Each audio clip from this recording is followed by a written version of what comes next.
اے دل کے مسافروں، کبھی ٹھہر کر اپنے دل کی دھڑکنوں سے پوچھو وہ کس کو پکار رہی ہیں، وہ کس سچ کی تلاش میں بے چین ہیں۔ یہ کیسی ہوا چلی ہے کہ حق کی روشنی کو دھندلانے کی کوشش کی جا رہی ہے۔ یہ کیسا شور ہے کہ سچ کی صدا دبائی جا رہی ہے، اور یہ کیسی اندھی تقلید ہے کہ انسان اپنے رب سے ہی دور ہوتا جا رہا ہے۔ اسلام وہ چراغ ہے جو اندھیروں میں بھی راستہ دکھاتا ہے، مگر افسوس اس چراغ کو بدنامیوں کے طوفان میں گھیرنے کی کوشش کی گئی۔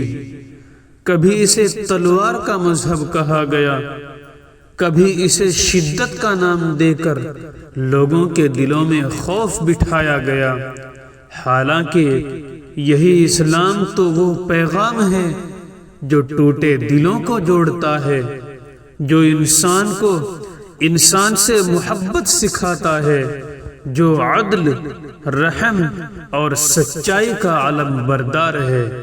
مگر سچ یہ بھی ہے کہ دشمنوں کی سازشوں سے زیادہ ہماری اپنی غفلت نے ہمیں کمزور کیا۔ ہم نے قرآن کو چھوڑ دیا، ہم نے سنت کو پس پشت ڈال دیا، ہم نے دنیا کی چمک میں اپنے ایمان کی روشنی مدھم کر دی۔ اے میرے عزیز، اگر آج اسلام اجنبی لگ رہا ہے تو اس کی وجہ اسلام نہیں بلکہ ہم خود ہیں۔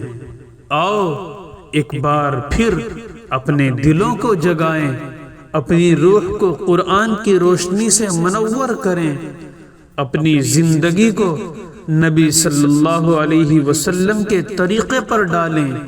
یاد رکھو، اسلام کو کوئی نہیں مٹا سکتا، یہ اللہ کا دین ہے، اور اللہ اپنے دین کی خود حفاظت فرماتا ہے۔